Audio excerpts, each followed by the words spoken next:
सफला एकादशी व्रत कथा। जय श्री कृष्णा, राधे राधे। आज पौष मास के कृष्ण पक्ष की एकादशी तिथि है और इस एकादशी को सफला एकादशी के नाम से जाना जाता है। कुछ स्थानों पर इसे सफला ग्यारस भी कहते हैं। भगवान श्री कृष्ण जी की कृपा से जीवन के हर कार्य में सफलता प्रदान करती है यह एकादशी।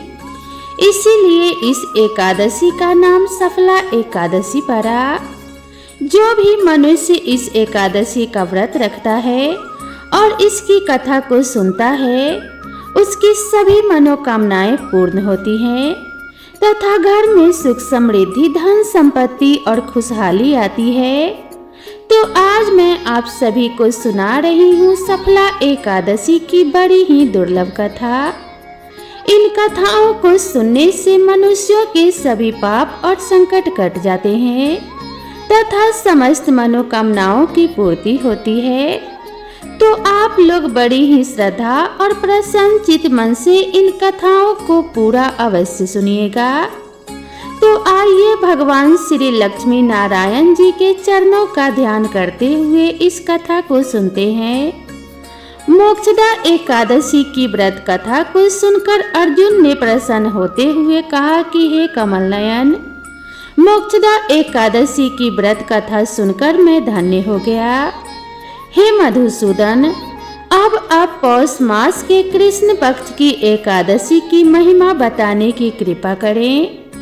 उस एकादशी का क्या नाम है, उस दिन किस देवता की पूजा होती है और उसके व्रत का क्या विधान है। मुझ पर कृपा करते हुए मुझे यह सब विस्तार पूर्वक बताएं।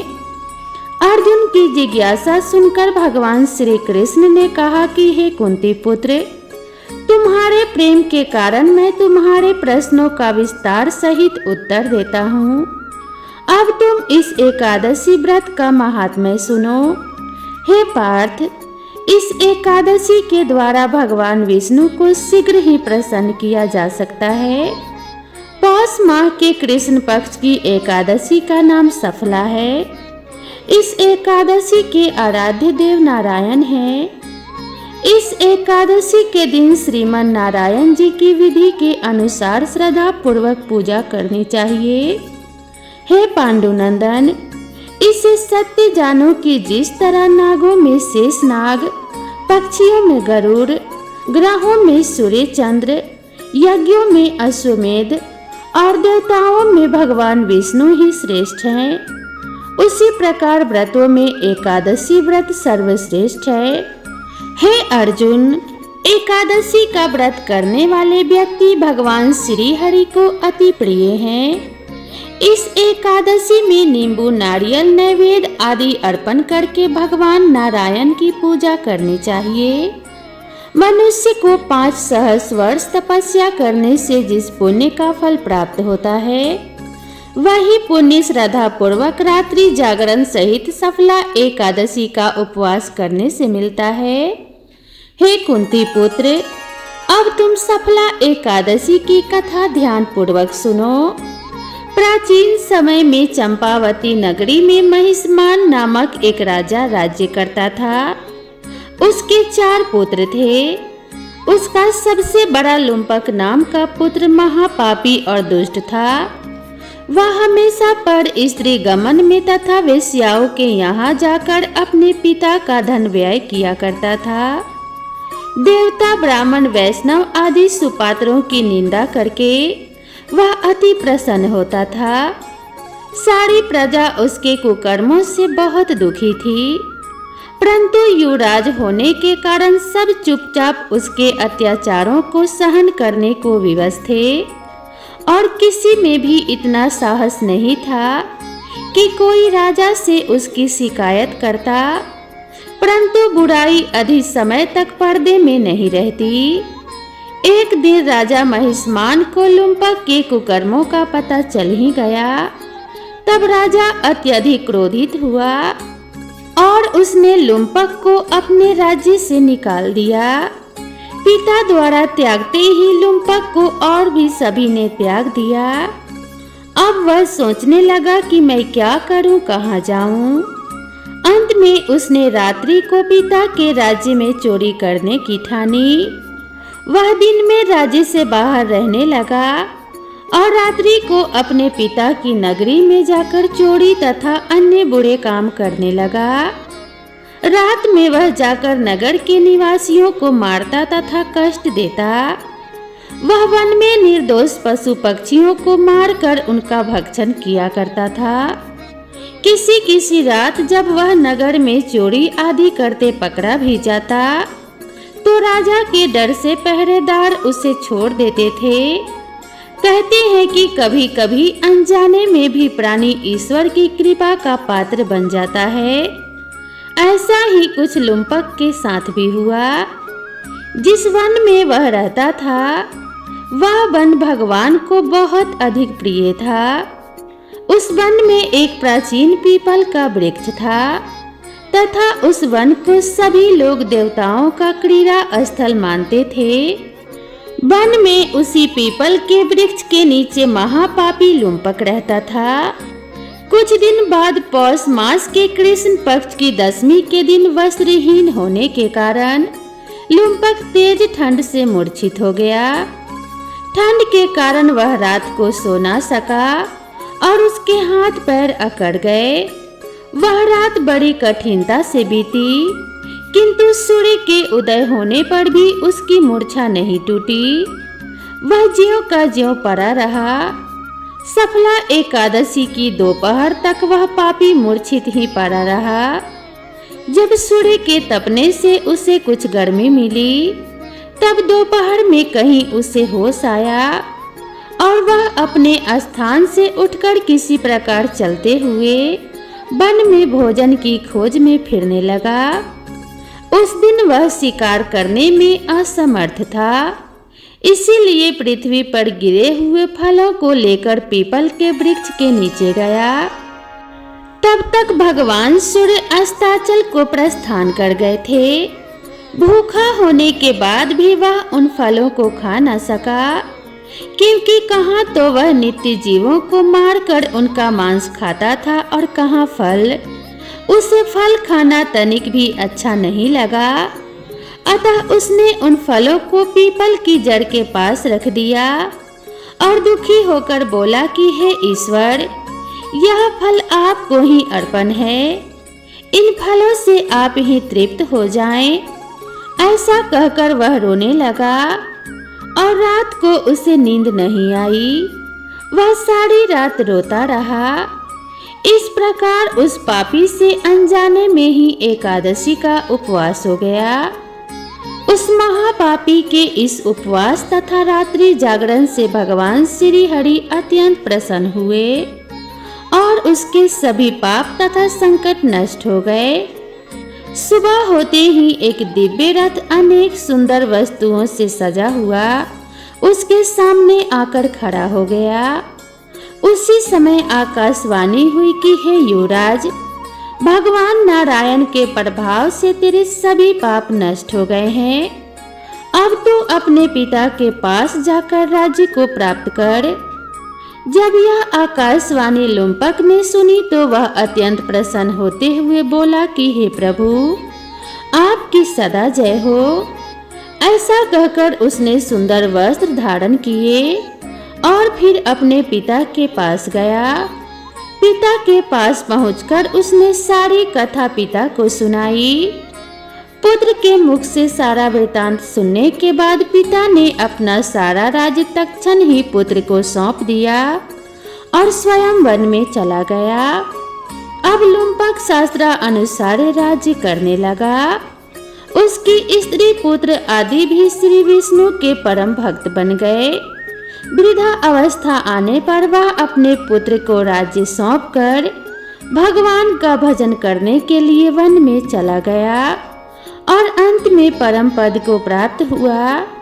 हे पार्थ, जो मनुष्य श्रद्धा व भक्ति पूर्वक इस सफला एकादशी का उपवास करते हैं उसके सभी पाप नष्ट हो जाते हैं और अंत में मुक्ति प्राप्त होती है।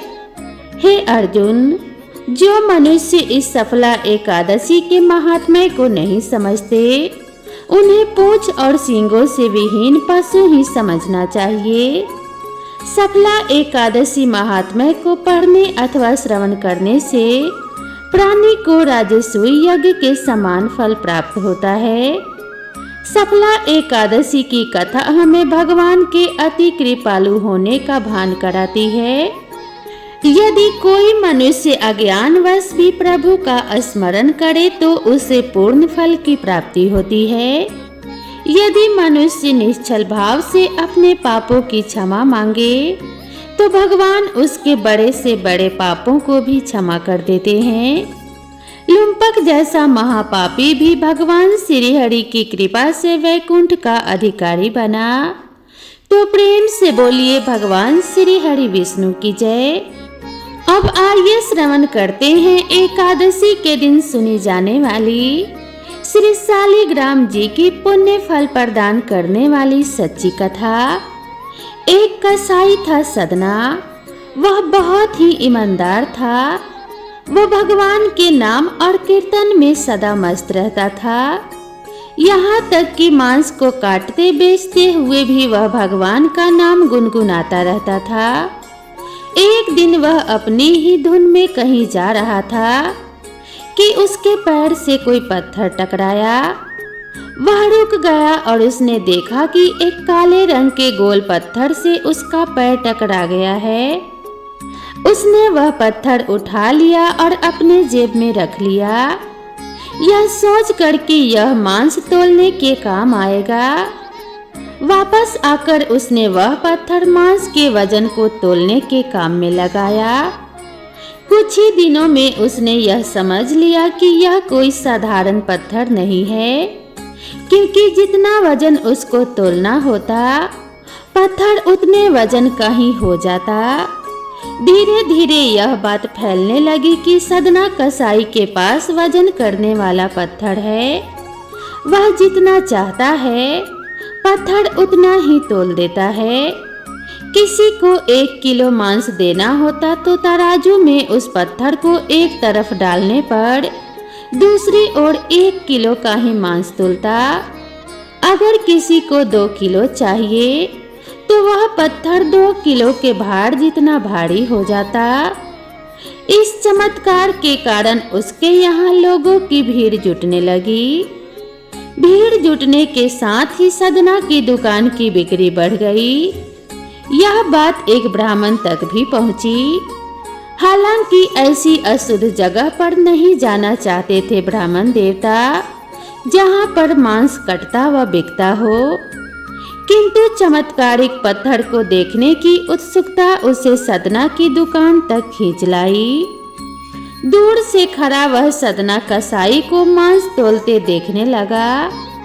उसने देखा कि कैसे वह पत्थर हर प्रकार के वजन को बराबर तोल रहा था। ध्यान से देखने पर उसके शरीर के रोए खड़े हो गए। भीड़ के छटने अर्थात कम होने के बाद ब्राह्मण सदना कसाई के पास गए। ब्राह्मण को अपनी दुकान में आया देखकर सदना कसाई प्रसन्न भी हुआ और आश्चर्यचकित भी। बड़ी विनम्रता से सदना ने ब्राह्मण को बैठने के लिए स्थान दिया और पूछा कि वह उनकी क्या सेवा कर सकता है।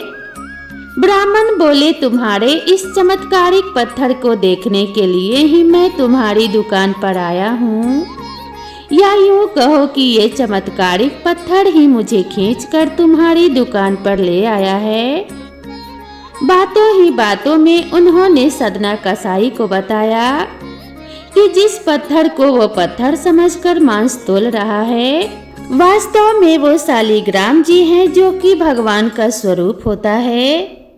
शालिग्राम जी को इस तरह गले कटे मांस के बीच में रखना व उनसे मांस तोलना बहुत बड़ा पाप है। सदना बड़ी ही सरल प्रवृत्ति का भक्त था। ब्राह्मण की बात को सुनकर उसे लगा कि अनजाने में तो मैं बहुत ही बड़ा पाप कर रहा हूँ। अनुनय विनय करके सदना ने वह शालिग्राम उन ब्राह्मण को दे दिया और कहा कि आप तो ब्राह्मण हैं, इसीलिए आप ही इनकी सेवा परिचर्या करके इन्हें प्रसन्न करें। मेरे योग्य कुछ सेवा हो तो मुझे अवश्य बताएं। ब्राह्मण शालिग्राम शिला को बहुत सम्मान से अपने घर ले आए। घर आकर उन्होंने श्री शालिग्राम जी को स्नान करवाया, पंचामृत से अभिषेक किया व पूजा अर्चना आरंभ कर दी।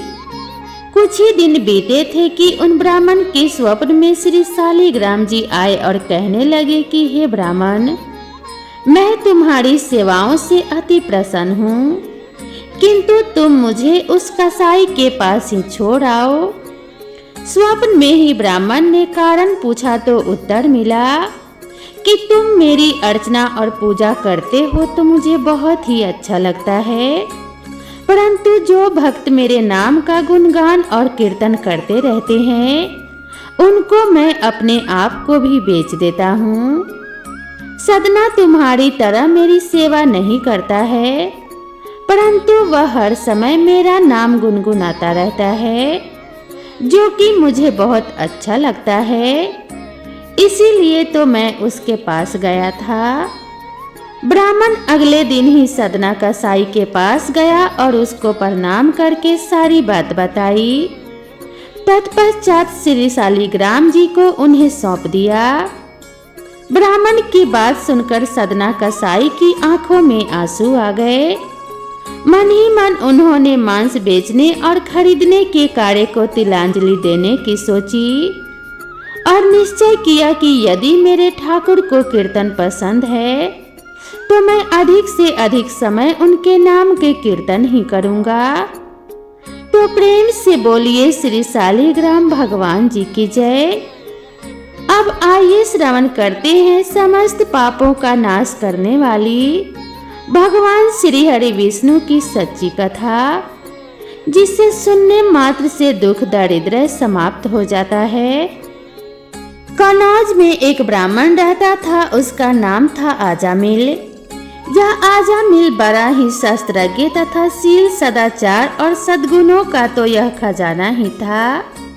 ब्रह्मचारी, विनय, जितेंद्रिय, सत्यनिष्ठ, मंत्रवेता और पवित्र भी था। इसने गुरु संत महात्माओं सबकी सेवा की थी।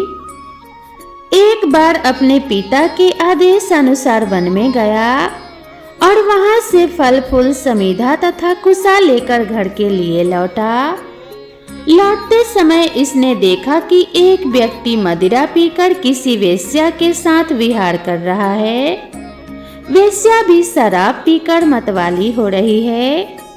आजामिल ने पाप किया नहीं, केवल आंखों से देखा और काम के वशीभूत हो गया। आजामिल ने अपने मन को रोकने की बहुत कोशिश की, लेकिन नाकाम रहा। अब यह मन ही मन उसी वेश्या का चिंतन करने लगा और अपने धर्म कर्म से विमुख हो गया। आजामिल सुंदर सुंदर वस्त्र, आभूषण आदि वस्तुएं जिनसे वेश्याएं प्रसन्न होती ले आता। यहाँ तक कि इसने अपने पिता की सारी संपत्ति देकर भी उसी उल्टा को रिझाया। यह ब्राह्मण उसी प्रकार की चेष्टा करता जिससे वह वेश्या प्रसन्न हो। इस वेश्या के चक्कर में इसने अपने कुलीन नवयुवती और विवाहिता पत्नी तक का परित्याग कर दिया और उसी वेश्या के साथ रहने लगा। इसने बहुत दिनों तक वेश्या के मल समान अपवित्र अंश से अपना जीवन व्यतीत किया और अपना सारा जीवन ही पापमय कर लिया। यह कुबुद्धि न्याय से अन्याय से, जैसे भी जहाँ कहीं से भी धन मिलता वहीं से उठा लाता और उस वेश्या के बड़े कुटुंब का पालन करने में ही व्यस्त रहता। चोरी से, जुए से और धोखाधड़ी से अपने परिवार का पेट पालता था। एक बार कुछ संत इसके गांव में आए। गांव के बाहर संतों ने कुछ लोगों से पूछा कि भैया किसी ब्राह्मण का घर बताइए, हमें वहां पर रात गुजारनी है। इन लोगों ने संतों के साथ मजाक किया और कहा कि हे संतों, हमारे गांव में तो एक ही श्रेष्ठ ब्राह्मण है जिसका नाम है आजामिल, और इतना बड़ा भगवान का भक्त है कि गांव के अंदर नहीं रहता, गांव के बाहर ही रहता है। अब संत जन आजा मिल के घर पहुंचे और दरवाजा खटखटाया। भक्त आजा मिल दरवाजा खोलो। जैसे ही आजा मिल ने दरवाजा खोला तो संतों के दर्शन करते ही मानो आज अपने पुराने अच्छे कर्म उसे याद आ गए। संतों ने कहा कि भैया रात बहुत हो गई है, आप हमारे लिए भोजन और सोने का प्रबंध कीजिए। आजा मिल ने सुंदर भोजन तैयार करवाया और संतों को कराया। अब आजा मिल ने संतों के सोने के लिए कहा तो संत कहते हैं भैया हम प्रतिदिन सोने से पहले कीर्तन करते हैं, यदि आपको समस्या ना हो तो हम कीर्तन कर लें। आजा मिल ने कहा कि आप ही का घर है महाराज, जो दिल में आए सो करो। संतों ने सुंदर कीर्तन आरंभ किया और उस कीर्तन में आजा मिल भी बैठ गया। सारी रात कीर्तन चला और आजा मिल की आंखों से खूब आंसू गिरे, मानो आज आंखों से आंसू नहीं पाप धुल गए हैं। सारी रात भगवान का नाम लिया। जब सुबह हुई संत जन चलने लगे तो आजा मिल ने कहा महात्माओं मुझे क्षमा कर दीजिए, मैं कोई भक्त वक्त नहीं हूँ, मैं तो एक महापापी हूँ। मैं एक वेश्या के साथ रहता हूँ और मुझे गांव से बाहर निकाल दिया गया है। केवल आपकी सेवा के लिए मैंने आपको भोजन करवाया, नहीं तो मुझसे बड़ा पापी कोई नहीं है। संतों ने कहा अरे आजा मिल, तूने ये बात हमें कल क्यों नहीं बताई, हम तेरे घर में रुकते ही नहीं। अब तूने हमें आश्रय दिया है तो चिंता मत कर। ये बता तेरे घर में कितने बालक हैं। आजा मिल ने बता दिया कि महाराज 9 बच्चे हैं और ये अभी गर्भवती है। संतों ने कहा इस बार जो तेरी संतान होगी वो तेरा पुत्र होगा और तू उसका नाम नारायण रखना, जा तेरा कल्याण हो जाएगा। संत जन आशीर्वाद देकर चले गए। समय बीता और उसके घर पुत्र का जन्म हुआ और उसने अपने पुत्र का नाम रखा नारायण। आजा मिल अपने पुत्र नारायण में बहुत आसक्त था। आजा मिल ने अपना संपूर्ण हृदय अपने बच्चे नारायण को सौंप दिया था। हर समय आजा मिल कहता था नारायण भोजन कर लो, नारायण पानी पी लो, नारायण तुम्हारे खेलने का समय है, तुम खेल लो। हर समय नारायण नारायण करता था। इसी तरह 88 वर्ष बीत गए। वह अतिशय मूढ़ हो गया था। उसे इस बात का पता नहीं चला कि मृत्यु मेरे सिर पर आ पहुंची है। अब वह अपने पुत्र बालक नारायण के संबंध में ही सोचने विचारने लगा। इतने में ही आजा मिल ने देखा कि उसे ले जाने के लिए यमराज के दूत आए हैं। वह नारायण नारायण पुकारने लगा। भगवान के पार्षदों ने देखा कि यह मरते समय हमारे स्वामी भगवान नारायण का नाम ले रहा है, उनके नाम का कीर्तन कर रहा है। अतः वे बड़े वेग से वहां झटपट आ पहुंचे।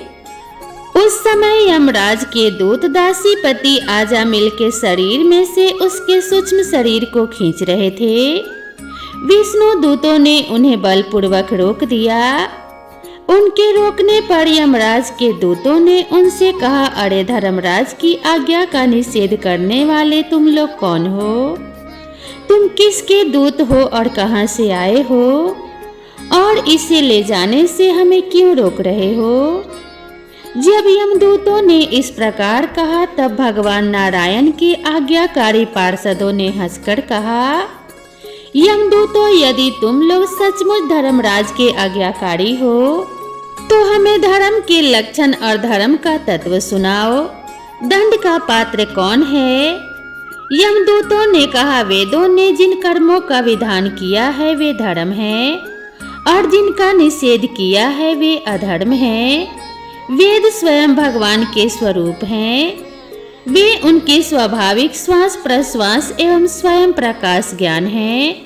ऐसा हमने सुना है। पाप कर्म करने वाले सभी मनुष्य अपने अपने कर्मों के अनुसार दंडनीय होते हैं।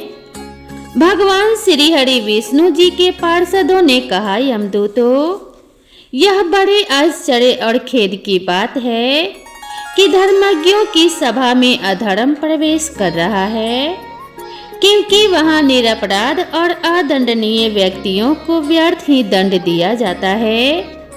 यमदूतों, इसने कोटि कोटि जन्मों की पाप राशि का पूरा पूरा प्रायश्चित कर लिया है, क्योंकि इसने विवश होकर ही सही भगवान के परम कल्याणमय नाम का उच्चारण तो किया है। जिस समय इसने नारायण नारायण इन 4 अक्षरों का उच्चारण किया, उसी समय केवल उतने से ही इस पापी के समस्त पापों का प्रायश्चित हो गया। चोर, शराबी, मित्रद्रोही, ब्रह्मघाती, गुरु पत्नीगामी, ऐसे लोगों का संसर्गी, स्त्री, राजा, पिता और गाय को मारने वाला, चाहे जैसा और चाहे जितना बड़ा पापी हो, सभी के लिए इतना ही सबसे बड़ा प्रायश्चित है कि भगवान के नामों का जाप किया जाए, क्योंकि भगवान नामों के उच्चारण से मनुष्य की बुद्धि भगवान के गुण, लीला और स्वरूप में रम जाती है और स्वयं भगवान की उसके प्रति आत्मीय बुद्धि हो जाती है। तुम लोग आजामिल को मत ले जाओ, इसने सारे पापों का प्रायश्चित कर लिया है, क्योंकि इसने मरते समय भगवान के नाम का उच्चारण किया है। इस प्रकार भगवान के पार्षदों ने भागवत धर्म का पूरा पूरा निर्णय सुना दिया और आजामिल को यमदूतों के पास से छुड़ाकर मृत्यु के मुख से बचा लिया। भगवान की महिमा सुनने से आजामिल के हृदय में शीघ्र ही भक्ति का उदय हो गया। अब वह अपने पापों को याद करके बड़ा पश्चाताप करने लगा।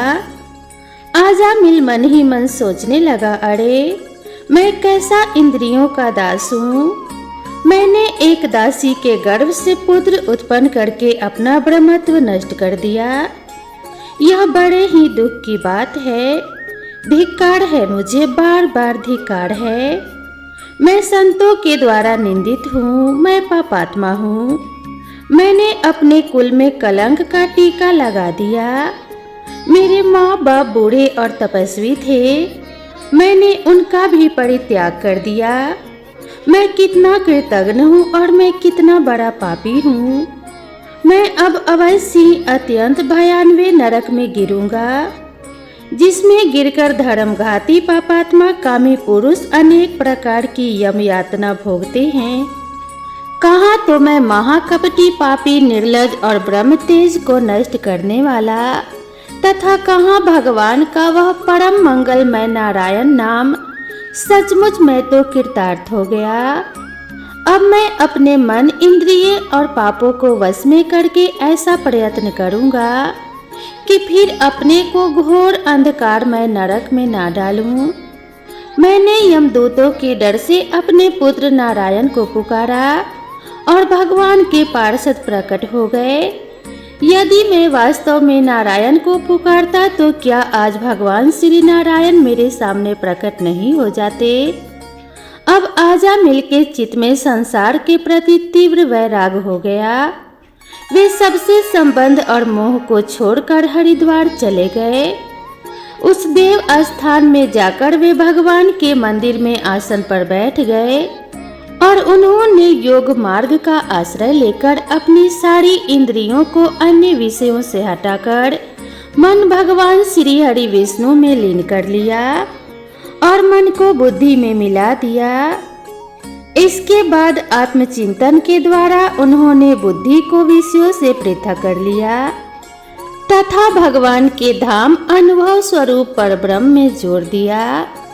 इस प्रकार जब आजामिल की बुद्धि त्रिगुणमय प्रकृति से ऊपर उठकर भगवान के स्वरूप में स्थित हो गई, तब उन्होंने देखा कि उनके सामने वे ही चारों पार्षद जिन्हें उन्होंने पहले देखा था वे खड़े हैं। आजामिल ने सिर झुकाकर उन्हें नमस्कार किया उनका दर्शन पाने के बाद उन्होंने उस तीर्थ स्थान में गंगा के तट पर अपना शरीर त्याग दिया और तत्काल भगवान के पार्षदों का स्वरूप प्राप्त कर लिया। आजामिल भगवान के पार्षदों के साथ स्वर्णमय विमान में आरूढ़ होकर आकाश मार्ग से भगवान लक्ष्मीपति के निवास स्थान बैकुंठ को चले गए।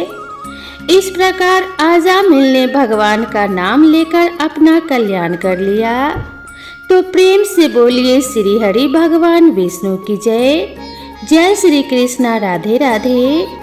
दोस्तों, आप सभी को अगर ये कथा पसंद आई हो तो वीडियो को एक लाइक ज़रूर कीजिएगा और इसी तरह की नई नई कथाओं और कहानियों के लिए मेरे चैनल से जुड़े रहिएगा। तो मिलते हैं इसी तरह की नई कथा और नई कहानी के साथ। तब तक के लिए राधे राधे।